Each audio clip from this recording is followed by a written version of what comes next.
Assalamualaikum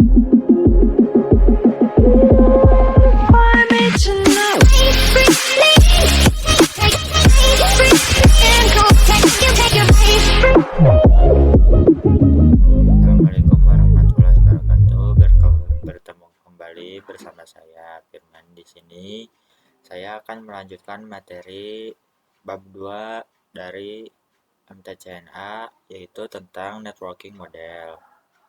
Langsung saja kita ke pembahasan. Sebelum ke pembahasan, di sini saya akan menyampaikan beberapa materi yang akan saya bahas, yaitu ada 4 materi yang akan saya sampaikan. Yang pertama ada konsep, yang kedua ada TCP atau IP model, yang ketiga ada encapsulation dan descapsulation, dan yang terakhir ada OSI layer. Oke, langsung saja ke yang pertama, tentang konsep. Konsep jaringan komputer mengacu pada perangkat komputasi yang saling terhubung serta dapat bertukar data dan berbagi sumber daya satu sama lain. Untuk terjadinya proses pertukar data tersebut, diperlukannya aturan yang mendefinisikan bagaimana kumpulan komputer agar bisa saling komunikasi. Nah, aturan tersebutlah yang disebut dengan networking model. Jadi, bagaimana setiap vendor dapat saling berkomunikasi dengan open standard networking model yang tersedia. Untuk saat ini, Open Standard Networking Model yang tersedia dan terkenal ada 2, yaitu TCP/IP atau TCP/IP model dan OSI model. Oke. Di sini ada before Open Networking Model exists. Yang pertama itu ada each vendor create their own networking model. On 1974, IBM Grid System Architecture Network atau disingkat jadi SNA. Yang ketiga ada other vendor also create their own networking model. Nah, masalahnya jika di suatu jaringan komputer itu kan terdiri dari beberapa vendor, maka akan kesulitan untuk menghubungkan antar vendor karena mereka semua memiliki networking modelnya sendiri-sendiri. Lanjut. Ada after open networking model exists. All vendors use the same networking model to be able communicate each other. Open networking model, OSI model, and TCP/IP model. Maka dari itu, datanglah Open Networking Model, yaitu pembuka agar setiap vendor dapat saling komunikasi dan bertujuan untuk menjembatani antara vendor tersebut. Jadi, setiap vendor itu hanya menggunakan satu networking model yang sama, entah itu OSI model atau TCP/IP model. Lanjut. Yang materi yang kedua tentang TCP/IP model. TCP/IP model merupakan jenis networking model yang saat ini common digunakan.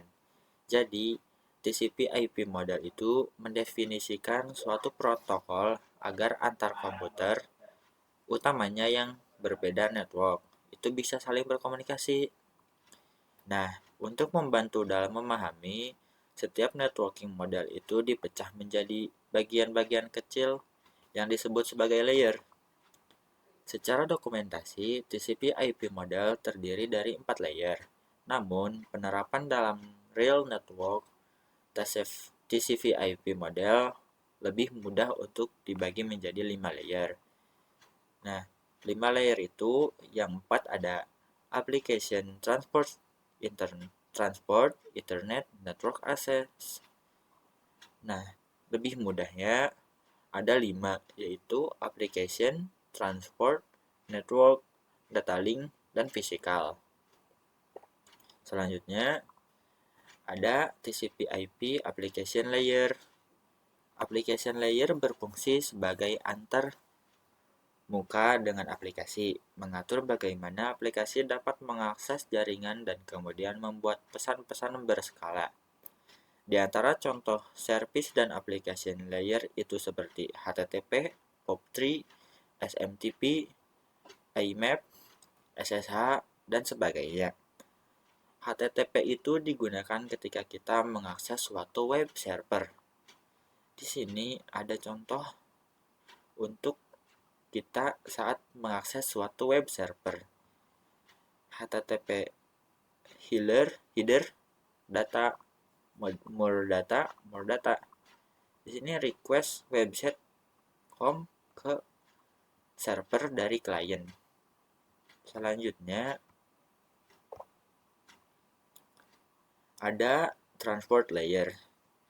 Fungsi dari transport layer adalah menyajikan atau memberikan servis ke application layer, mentransfer data. Untuk transport layer, terdapat dua protokol yang sering digunakan, yaitu TCP dan UDP. Nah, di sini ada protokol TCP dan UDP. TCP is more reliable. TCP digunakan untuk IP karena support error checking. UDP is more faster. UDP digunakan untuk video streaming, games, dan aplikasi lain yang membutuhkan kecepatan data. Salah satu mekanisme yang disediakan oleh transport layer, khususnya pada TCP itu adalah error recovery mechanism. TCP error recovery. Request website dari klien ke web server. TCP1 seg1 HTTP header data benar. TCP seg2 more data. Di sini ada tanda silang yang menandakan error. Sementara di TCP3 more data benar. Send seg kedua. 1 dan 3 benar, sementara di 2 error.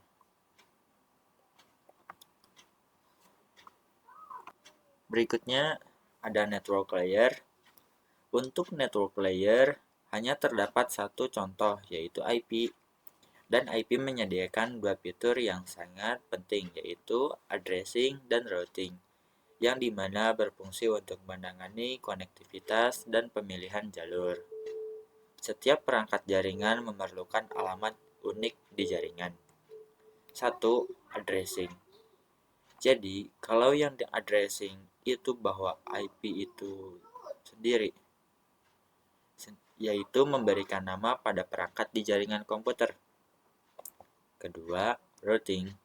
Routing salah satu fitur yang disediakan pada IP di bagian network layer, yang bekerja layaknya kantor pos, mencari rute tercepat untuk sampai ke tujuan.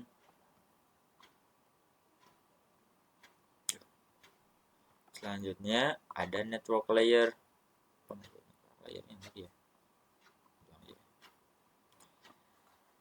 Selanjutnya ada data link layer dan physical layer. Data link layer mendefinisikan protokol yang dibutuhkan pada physical layer. Salah satu fitur pada data link layer ialah FCS atau Frame Check Sequence, yaitu Error Detection Mechanism, hanya mendeteksi error tanpa recovery. Addressing yang digunakan pada data link layer adalah MAC address. Lalu, physical layer mendefinisikan cabling pada suatu jaringan komputer, mendefinisikan secara fisik apa yang digunakan untuk menghubungkan antara device, yaitu kabel. Dan di materi yang ketiga itu ada encapsulation and decapsulation. Encapsulation itu proses membungkus data dengan header pada data di setiap layernya. Adapun decapsulation maka itu sebaliknya. Encapsulation dan decapsulation. Di sini ada contoh dari masing-masing. Itu encapsulation dan decapsulation, sender dan receiver. Di sini ya. Contohnya nih. ada sebelah sini. Nah, ada juga name of TCP IP message, application layer, data, transport layer, ke data plus TCP, lalu ke segmen. Network layer, ke data plus TCP header plus IP, ke IP paket. Data link layer, ke data plus TCP header plus TCP plus DL header dan detailer ke frame. Selanjutnya, di sini ada contoh klien dan server. Contoh klien itu ada application layer, transport layer, network layer, data link layer, physical layer. Begitupun sama dengan server yang memiliki contoh sama seperti klien. Memiliki aplikasi layer, transport, network, data, dan physical. Di sini ada berbagai contoh dari application dan pengertian dari masing-masing setiap layer. Lanjut saja ke materi yang terakhir, ada tentang OSI model. Yang pertama yaitu konsep tentang OSI model. Untuk saat ini, model yang sering digunakan hanya TCP/IP, karena untuk dari sisi perkembangan protokolnya atau modelnya, TCP/IP lebih dominan dibanding OSI layer. Namun, OSI layer biasa dipelajari karena mudah difahami. Sebelum networking model ada, setiap vendor membuat atau memiliki networking modelnya masing-masing. Karena setiap vendor memiliki networking model yang berbeda-beda, maka komunikasi antar vendor sulit dilakukan. Jadi, usaha membangun suatu jaringan komputer sangat gede. Banyaknya vendor dari itu, bagaimana upaya agar tetap bisa berkomunikasi dengan baik antar vendor satu dengan vendor yang lainnya. Oleh karena itu, dibuatlah sebuah model atau sebuah standar atau spesifikasi minimum oleh OSI, International Organization for Standardization, pada tahun 1984, yaitu dengan nama OSI, Open System Interconnection, atau bisa juga disebut OSI 7 Layer Model. Berikutnya ada OSI Model Layer.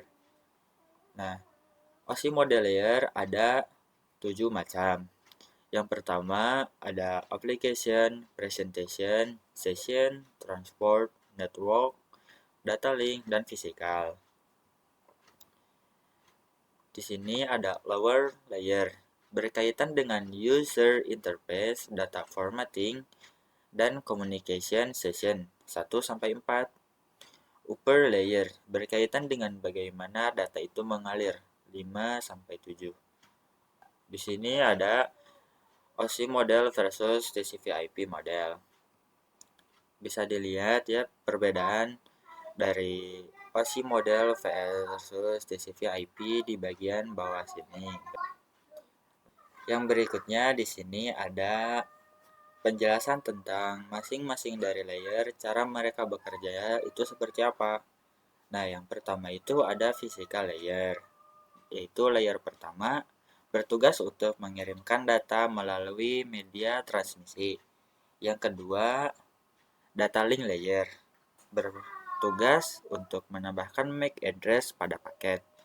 Lalu layer 3 yaitu network layer, bertugas sebagai menambahkan alamat jaringan pada paket.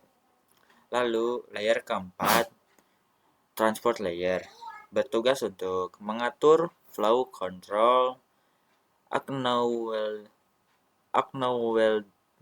dan mengirim ulang data jika diperlukan.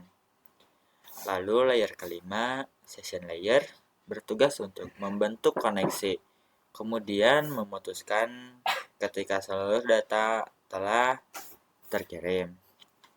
Layer keenam yaitu presentation layer, memformat data sehingga dapat dikenali di penerima. Layer terakhir yaitu application layer, menunjang ke aplikasi untuk berkomunikasi melalui jaringan.